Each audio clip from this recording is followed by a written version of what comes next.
Começamos mais uma aula. Fala aí, meu aluno. Fala, minha aluna. Nessa aula, continuamos a abordagem sobre conjuntos. Aula importante para que você aprenda novos conceitos básicos, mas muito importantes. Mesmo que você ache que sabe isso aqui, assista, porque provavelmente você tem muita coisa ainda para aprender do jeito certo, do jeito correto. Coloco aí na sua tela, temos então conjuntos, e aí nós chegamos aqui, ó, conjunto vazio. É importante que você saiba que a matemática permite que nós tenhamos conjunto vazio. Lógico que na nossa cabeça, no nosso raciocínio, é meio estranho um conjunto ser vazio, porque afinal, se ele é um conjunto vazio, ele não é um conjunto. Johnny, pera um pouquinho. Você não falou para mim que a ideia de conjunto era a ideia de coleção? Sim, eu falei isso. Então, se o conjunto é vazio, não tem ninguém. Se não tem ninguém, não tem conjunto. Não fecha na minha cabeça. Calma. A matemática, por alguns motivos importantes, ela cria alguns conceitos que realmente não são muito óbvios para nós, mas são importantes dentro daquele corpo de conhecimentos. Pense assim, quer ver? Esse exemplo é bom. Galera, eu, Prof. Johnny, eu tenho um conjunto, eu criei um conjunto, eu adoro carro, sabe? Eu amo carro. E aí eu tenho um conjunto de Ferraris, sabe aquele carro Ferrari? Eu tenho um conjunto de Ferraris, muito legal. Eu sempre sonhei, sabe, em ter um Ferrari, e aí eu consegui. Hoje eu tenho um conjunto de Ferraris. Aí você olharia e fala, caraca, hein, Johnny? Caraca, da aula tá bom demais, hein? O professor reclama de barriga cheia. Escuta, Johnny, e quantas Ferraris você tem? Não, nenhuma. Ainda não tem nenhuma. Ainda é um conjunto vazio. Mas, ó, um dia vai ter. Tá vendo? É um conjunto vazio que eu criei. O conjunto das Ferraris do professor Johnny é um conjunto vazio. Por quê? Porque não tem nenhuma. Ah, mas então não existe o conjunto. Existe, eu criei. Existe o conjunto formado pelas Ferraris do professor Johnny. Muito bem. Quantas Ferraris tem? Zero. É um conjunto vazio. A matemática aceita isso. A matemática entende que, tudo bem, beleza. Se você quer criar um conjunto e ele não tem nenhum elemento, a matemática não vê problema nisso. Então, entenda e aceite. Existem conjuntos vazios. Fechou? Como que você representa o conjunto vazio? Bem, moleza. O conjunto vazio não possui elementos, como você acabou de perceber. E a simbolização dele pode acontecer de duas maneiras diferentes. Você pode representá-lo por duas chaves vazias, como se você abrisse o conjunto e já fechasse, e aqui no meio você não coloca ninguém. Ou por essa letra grega, que é a letra grega φ, certo? Atenção para o seguinte, cuidado com o seguinte. Você não pode fazer isso aqui, ó. Cuidado com o que eu vou dizer agora. Você não pode usar, ó, não pode juntar os dois. Porque tem gente meio cabeçuda que pensa assim, cara, se esse é o conjunto vazio e esse é o conjunto vazio, se eu juntar os dois fica melhor ainda. O cara coloca os dois assim, ó. E aí, cara, esse conjunto não é mais um conjunto vazio. Por que que não é mais um conjunto vazio? Porque tem um cara aqui dentro, ó. Chave, terminou a chave, tem um cara aqui dentro. Se tem um cara aqui dentro, ele não é um conjunto vazio. E, portanto, nós não podemos fazer dessa maneira. Ou você usa as chaves vazias, ou você usa essa letra grega denominada de π. Aliás, φ, perdoe, π é outra coisa, né? Avançamos. Conjunto unitário. O que é um conjunto unitário? Muito bobo esse conceito, mas importante, porque a sua prova pode perguntar sobre isso. Conjunto unitário é um conjunto que possui só um elemento, não importa qual. Todo e qualquer conjunto que possuir um único elemento chamar-se-á conjunto unitário. Acho que é bastante óbvio. Não existe um conjunto unitário específico. é qualquer conjunto que possua um único elemento e não há para ele uma linguagem especial, tá? É só uma questão de nomenclatura mesmo. E nós avançamos e chegamos agora nisso aqui, ó. Relação de pertinência. Prof, eu nunca entendi esse troço aqui de relação de pertinência. Sabe por quê? Porque, infelizmente, nós no Brasil somos muito ignorantes, somos mesmo, em relação à origem das palavras. Por exemplo, se você soubesse a origem latina da palavra pertinência, você naturalmente entenderia o que essa regra significa. A palavra pertinência vem do latim pertinere, que dá origem à palavra pertencer, ao verbo pertencer. Então veja, pertinência tem origem na palavra pertinere, que é a palavra latina, do latim. E a palavra pertinere também deu origem à palavra pertencer. Quando nós falamos relação de pertinência, poderíamos dizer relação de pertencimento. É uma maneira de você escrever, não de você falar, mas de você escrever, quando um elemento está dentro de um certo conjunto. Você olha um conjunto e você vê os elementos lá dentro. Muito bem. Como que você escreve isso? Usando o que eu vou explicar agora. Veja só. Esse símbolo que você vê aqui é o símbolo de pertence. Você usará esse símbolo quando você perceber que um elemento está dentro de um certo conjunto. Esse símbolo, que é o mesmo anterior, mas riscado, cortado, significa não pertence. E você usará ele quando um certo elemento não estiver dentro de um conjunto. Exemplo, conjunto A igual 2, 5, 8, 9 e 11. Se nós estivéssemos conversando, nós então falaríamos assim, quer ver? Ó? Olha que legal, o número 2... ele é um elemento do conjunto A, claro, beleza. O 5 também é um elemento do conjunto A, o 8, o 9 e o 11. Falar é muito fácil. Como que eu escrevo isso matematicamente falando? Matematicamente você escreve assim, ó. O número 2, ele é um elemento do conjunto A. O número 2 pertence ao conjunto A. Ser um elemento significa pertencer àquele conjunto e, portanto, ele pertence ao conjunto A. O número 5, ele também pertence ao conjunto A. O número 8, ele também pertence ao conjunto A. O número 9, ele também pertence ao conjunto A. E o número 11, ele também pertence ao conjunto A. Para qualquer outro elemento, eu diria que não pertence. Por exemplo, eu suponho, eu torço muito, eu quero muito que você concorde comigo, o número 20, ele não está aqui dentro. Você não está enxergando, glória a Deus, você não está enxergando o número 20 aqui. Tomara que não. Bem, se você não está enxergando o número 20, é porque ele não é um dos elementos. Se ele não é um dos elementos, você vai dizer o número 20 não pertence ao conjunto A. É só isso, prof? É só isso, cara, é só isso. Aquele símbolo que você viu ali, aquela letra E arredondada, ela é usada quando você está criando uma relação entre elemento e conjunto. O elemento está dentro do conjunto? Pertence. O elemento não está dentro do conjunto? Não pertence. Basta que você use a seguinte regra. Se você estiver enxergando o elemento no conjunto, pertence.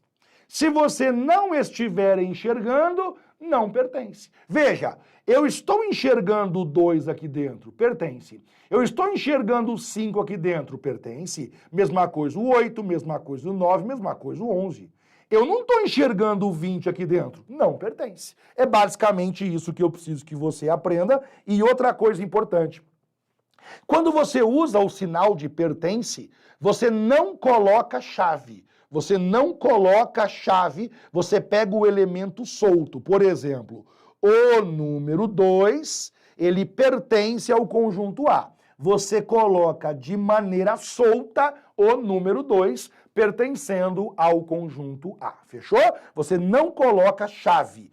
Ao usar esse símbolo aqui, ó, ao usar o símbolo de pertence, nós não devemos Introduzir chave. Colocarei esse conceito aqui para você e aí eu quero que você grave, tá? Não introduzimos, quando nós formos usar o símbolo de pertence, nós não introduzimos chaves. Nós usamos os elementos soltos para estabelecer a relação. Legal. Nós avançamos agora e chegamos na noção de subconjunto. Estamos evoluindo rapidamente, já estamos agora em subconjuntos. Muito bem. Johnny, o que é um subconjunto? Moleza. Um subconjunto é um conjunto que possui todos os elementos ou ainda que todos os seus elementos estão no outro conjunto. Sendo mais exato com você, sendo mais rigoroso matematicamente falando, a definição é essa que você verá aqui.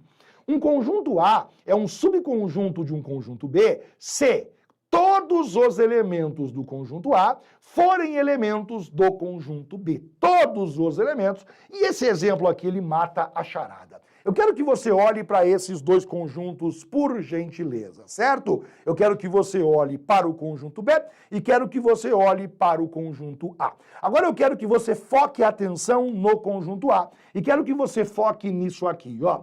O número 5, se você olhar com calma, ele também é elemento do conjunto B, ou seja, o número 5 pertence ao conjunto B.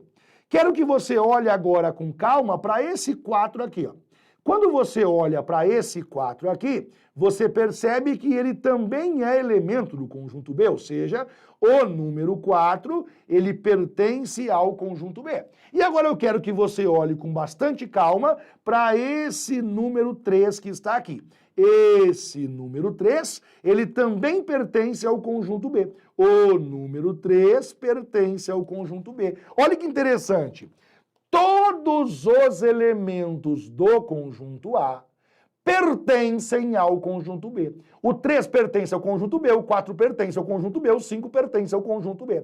Quando todos os elementos de um certo conjunto pertencem ao outro conjunto, o conjunto A é subconjunto do conjunto B. Nesse caso aqui, nós vamos escrever o seguinte. Eu vou escrever para você agora. O que é que eu vou escrever? O conjunto A é subconjunto, ele é um subconjunto do conjunto B. E agora que você aprendeu um pouquinho sobre a definição formal, agora eu posso aumentar o seu grau de compreensão. A ideia de subconjunto, a ideia base de subconjunto, é a ideia de pedaço. É a ideia de você pegar um pedaço de um conjunto. Quando eu digo que o conjunto A é um subconjunto do conjunto B, é como se eu dissesse que o conjunto A é um pedaço do conjunto B, é uma parte do conjunto B. E de fato isso é verdade, né? Porque você veja só, quando eu tenho aqui os elementos 3, 4 e 5, certo? E aqui eu tenho 3, 4 e 5. É como se você pegasse um pedaço do conjunto B e você criasse o conjunto que é o conjunto A. Perceba de novo, ó, um pedaço do conjunto B formou o conjunto A. Portanto, o conjunto A é subconjunto do conjunto B. Atenção agora para o que eu vou dizer a você. Essa palavra subconjunto, ela tem algumas palavrinhas que se usam no lugar dela. Uma delas é a palavra parte. Quando eu digo o conjunto A, é uma parte do conjunto B. Sinônimo, é um subconjunto do conjunto B. Quando eu digo pedaço, ao dizer pedaço, também estamos falando subconjunto. O conjunto A é um pedaço do conjunto B, são termos sinônimos. E agora você aprende como que você escreve simbolicamente essa relação. Quando o conjunto A é um subconjunto do conjunto B, usamos essa ferradura apontando para o conjunto B para denotar essa relação. O que está escrito aqui é basicamente o seguinte: o conjunto A é um subconjunto do conjunto B. Professor, espera um pouquinho. Essa linguagem aqui está dizendo que o conjunto A é subconjunto do conjunto B. Exato, subconjunto. Agora, nós podemos também escrever subconjunto do conjunto B. Beleza. Nós poderíamos escrever ao contrário, só que aí muda a linguagem, embora tenha o mesmo significado. Perceba o seguinte aqui, olhe para essa ferradura que eu vou colocar em amarelo para você agora. A boca da ferradura está apontando para o conjunto B, certo? E o biquinho da ferradura aponta para aquele que é um subconjunto. Então eu gostaria que você gravasse assim, ó. Nós temos a ferradura, certo? Quando você tem a ferradura, o biquinho da ferradura, no biquinho da ferradura, sempre fica o subconjunto. Essa é a regra que a matemática estabeleceu. Então, quando você olha para esse símbolo, para que você localize quem é o subconjunto fica no biquinho. Quando você quer saber quem é o conjunto base, quem é o conjunto original, aí você olha na boca. Na boca fica o conjunto original. Fechou? Fechou, beleza, tranquilo. Agora veja, o biquinho, ele tá aqui, ó. Então, o A é o subconjunto. E o conjunto original é esse cara aqui. Então, você poderia também, caso você quisesse, ler da seguinte maneira. O conjunto A é um subconjunto do conjunto B. Também daria, não tem nenhum problema. Essa linguagem aqui, caso você queira, você pode ler assim. Mas o pessoal prefere, quando acontece nessa ordem, o conjunto original primeiro e o subconjunto por segundo, eles preferem ler assim, ó. B contém A. Se você ler dessa maneira, você está dizendo a mesma coisa, só que usando uma outra linguagem, certo? Ó, veja só o que está aqui. B, a boca apontando para ele e o biquinho apontando para o A. Então, o A é o subconjunto. Você poderia ler A é subconjunto de B. Porém, quando aparece desse jeito, os matemáticos preferem B contém o conjunto A. É uma outra possibilidade que você tem de fazer a leitura. Perceba, portanto, que nessa situação aqui, ó, onde o conjunto A é um subconjunto do conjunto B, nós podemos escrever de duas maneiras. Eu posso escrever conjunto A é subconjunto do conjunto B, ou eu posso escrever B contém o conjunto A. É a mesma linguagem, é a mesma coisa, só que usando estruturas diferentes. Pois muito bem, quero que você olhe para esse exemplo agora, e esse exemplo é muito, muito importante. Veja só, os dois conjuntos são iguais. E eu quero que você, até de forma intuitiva, quero que você, por gentileza, diga para mim o seguinte, você concorda que o conjunto A é um subconjunto do conjunto B, ou você discorda? Se fosse a pergunta agora, o conjunto A é ou não é um subconjunto do conjunto B? Sim ou não? O que você diria? Deveria responder que sim. Sério, prof? Sério mesmo? Claro que sim. Sabe por quê? Porque se você usar a definição, vamos ler de novo, ó.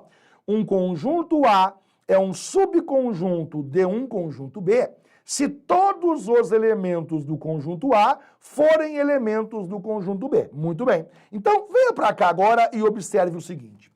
Esse número 1, ele pertence ao conjunto B? Pertence, ele está aqui, ó. Esse número 2 pertence ao conjunto B? Pertence, ele está aqui. Esse número 3 pertence ao conjunto B? Está aqui, ó. Esse número 4 pertence ao conjunto B? Ele está aqui.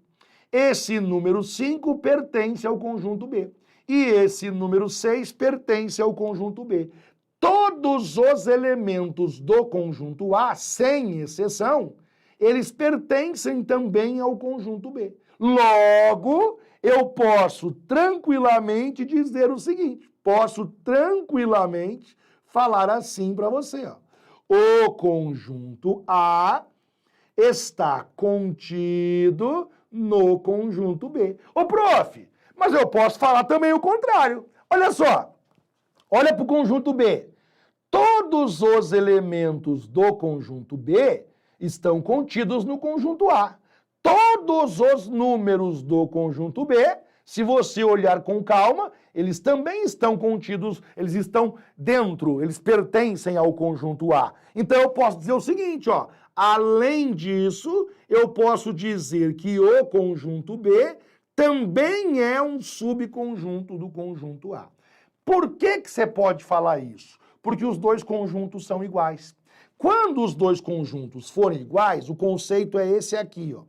Quando o conjunto A for igual ao conjunto B, então, nesse caso, o conjunto A está contido no conjunto B, ele é um subconjunto do conjunto B, e o conjunto B também é um subconjunto do conjunto A. Essa regra é muito importante para você não cair em pegadinhas tolas que podem contar para você por aí. Se dois conjuntos são iguais, um é subconjunto do outro. Beleza, prof, entendi o que você falou agora. Próximo exemplo é esse aqui, ó. Conjunto A, vazio. Conjunto B, 1, 2, 3, 4, 5, 6. Pergunta, essa é boa. Pensa aí junto comigo, vamos lá. Conjunto A é vazio. Conjunto B, 1, 2, 3, 4, 5, 6. Pergunta boa, conjunto A é um subconjunto do conjunto B? Sim ou não? Responde rápido aí. É ou não é subconjunto do conjunto B? É subconjunto do conjunto B. Você está brincando comigo? Não estou brincando, não. O conjunto vazio, ele vai ser um subconjunto ali. Mas qual é a lógica, Johnny? Ele não tem elementos? A lógica é a seguinte. Já que ele não tem elementos, eu vou dizer assim, ó. Todos os elementos do conjunto A estão no conjunto B. Negue isso. Não tem como você negar. Porque ele não tem elementos. E se ele não tem elementos, eu não consigo negar a frase, eu não consigo negar que todos os elementos dele estão no conjunto B. Cara, vou ser sincero com você, bem sincero. Existem alguns conceitos que os matemáticos analisam e criam para nós sem muita lógica, sem muita base no bom senso, no razoável. Mas eles analisam a teoria completa e escolhem o melhor cenário. Esse é um deles. Por convenção, convencionou-se dizer o seguinte: o conjunto vazio, muito embora não tenha nenhum elemento, ele é sempre um subconjunto de qualquer conjunto que você esteja conversando. Não importa qual é o conjunto sobre o qual você está conversando. O conjunto vazio sempre será um subconjunto dele. Professor, eu não vejo lógica nisso. Não tem lógica nisso. Não tem nenhuma lógica nisso. É por convenção. O conjunto A, sendo um conjunto vazio, ele está contido no conjunto B. E aí na próxima tela eu trago então para você definição sobre isso. Quer ver? Propriedades. Essa primeira fala justamente sobre o que você já viu. O próprio conjunto é um subconjunto desse mesmo. Porque lembre o seguinte, dois conjuntos iguais, um é subconjunto do outro, beleza? Se eu olho o conjunto B, ele mesmo, ele é um subconjunto dele. O próprio conjunto será um subconjunto desse mesmo. Tome cuidado com isso. Frases como essa aqui, ó, por exemplo, quer ver? Eu posso dizer essa frase da seguinte maneira. Eu passo para você um conjunto B, só ele.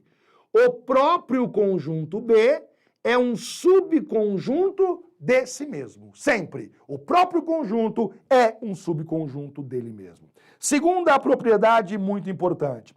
O conjunto vazio sempre é um subconjunto de qualquer conjunto. Não importa o conjunto que você está falando. O conjunto vazio sempre será um subconjunto de qualquer conjunto. Última regrinha importante, última propriedade. Chamaremos subconjunto próprio o subconjunto que não é igual ao próprio conjunto. Porque você veja só, quer ver? Volte aqui, ó. O que é um subconjunto próprio? É isso aqui. O conjunto B é maior e o conjunto A é formado por uma parte dos elementos do conjunto B. Então você veja só o que acontece. O conjunto B é 2, 3, 4, 5, 6 e 7.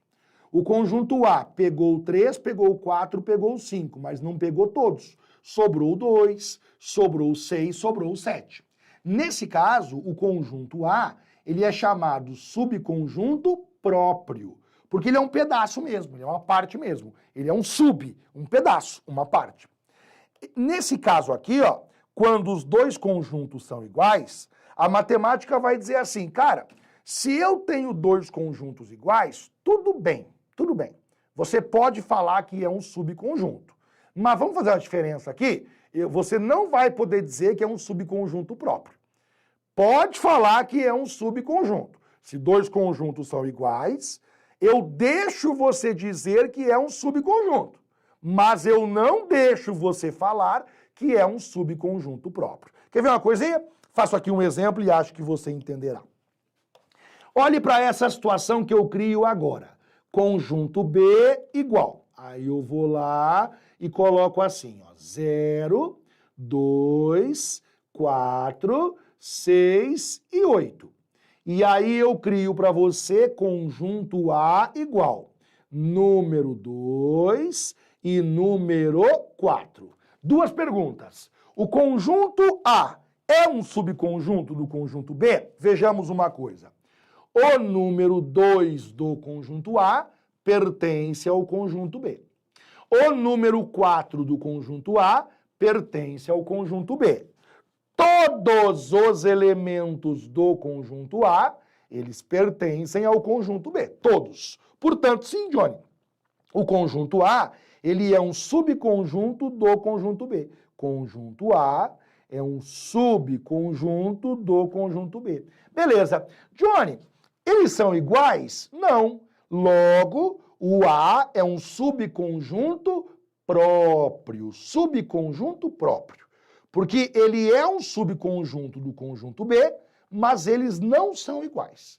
Porque o conjunto A não usou todos os elementos do conjunto B. Ele pegou só uma parte. Ele pegou o 2 e o 4 e ele trouxe para cá. 2 e 4. Ele trouxe para cá, beleza, só que sobrou lá o 0, sobrou o 6, sobrou o 8. Então, nesse caso aqui, nós vamos dizer que o conjunto A, ele é um subconjunto, e como ele não é igual ao conjunto B, ele é um subconjunto próprio. Essa é a linguagem que a matemática escolheu. Beleza. Agora eu quero que você veja esse exemplo aqui, ó. Conjunto B igual 0, 1, 2 e 3. Aí agora, conjunto A igual 0, 1, 2 e 3. Pergunto para você, o conjunto A, ele é um subconjunto do conjunto B? Regra. Quando dois conjuntos são iguais, eu posso dizer que o conjunto A é um subconjunto do conjunto B, sem nenhum problema. Se o conjunto A é igual com o conjunto B, tá bom. Então, o conjunto A é um subconjunto do conjunto B. Só que, nesse caso, não se aplica a palavra próprio. Você pode dizer apenas que é um subconjunto. Nesse caso aqui, eu não posso dizer subconjunto próprio. Fechou? A palavra próprio significa que não é igual. O conjunto A é um subconjunto do conjunto B e não é igual. Por isso que eu uso a palavra próprio. Quando é igual, os dois são o mesmo, aí você pode dizer que é um subconjunto, mas não pode dizer que é um subconjunto próprio. É basicamente para fazer uma diferenciação, entendeu? Porque a ideia de subconjunto, ela foi criada não para quando os dois são iguais. Ela foi criada para essa ideia aqui, ó. Quando o matemático concebeu a ideia de subconjunto, ele pensava nisso aqui. Usa alguns elementos, mas não usa todos. Foi essa a ideia inicial de subconjunto. Só que depois ele se deparou com essa situação aqui, tá? E se os dois forem iguais? Eu poderei dizer que é um subconjunto? E aí o matemático teve que sucumbir. Pois é, vou poder dizer que é um subconjunto. E aí ele ficou assim, caramba, mas não faz sentido, né? Não foi para isso que eu criei essa noção de subconjunto. E aí, para diferenciar as duas situações, ele criou a palavra próprio. Subconjunto próprio é quando é um subconjunto e não é igual. Quando ele realmente cumpre a noção de subconjunto. Essa é a ideia, tá? Essa regrinha que tá aqui, ó, o conjunto vazio sempre é um subconjunto de qualquer conjunto, essa eu não consigo explicar para você melhor. Não é culpa minha, é porque ela é por definição, é por convenção, é uma regra. Sempre que nós falarmos do conjunto vazio, sempre que eu perguntar, escuta, o conjunto vazio é um subconjunto? Você vai dizer sim, é. Por quê? Convenção. Os matemáticos escolheram que sim, que quando nós formos falar do conjunto vazio, ele sempre será um subconjunto. Não importa quem é o outro, ele sempre vai ser um subconjunto. É uma definição, e sendo definição, não cabe que você ache complicado. Compreenda, se é uma definição, não há por que ser complicado. Se você perguntaria para mim assim, perceba lá, podemos, não vou dar esse exemplo aqui, é mais ou menos como, qual é o seu nome? Aí eu respondo Johnny. Por quê? Porque minha mãe quis assim. Ah, mas me explica por que ela quis assim. Minha mãe quis assim. Não tem outra explicação. É simples de entender. A minha mãe quis que fosse Johnny. Não há outra explicação. Não há como deixar isso mais fácil. A minha mãe quis, por algum motivo, que eu não sei qual, que o meu nome fosse Johnny. E assim é. Os matemáticos quiseram que, quando falamos do conjunto vazio, sempre ele será um subconjunto. Por quê? Porque eles quiseram. Não tem como deixar isso mais fácil. É uma definição, é uma convenção, porque eles, os matemáticos, decidiram assim. Fechou? Mas na hora de resolver exemplos, a coisa vai ficar tranquila e você vai entender o que está acontecendo, certo? Então, temos aqui definições importantes e eu até fiz aqui 2 exemplos para você entender a noção daquilo que é subconjunto próprio e aquilo que é apenas subconjunto. Tá bem? Nessa aula apresentei a você outras noções muito importantes inerentes ao assunto conjuntos. Fique tranquilo, na próxima aula eu volto a falar contigo sobre subconjuntos. Eu apenas comecei. Na próxima aula eu falo mais um pouco sobre subconjuntos e ó, tenho certeza que qualquer tipo de insegurança que você tenha ficado, na próxima aula eu acabo com ela. Aguardo você lá. Tchau, tchau.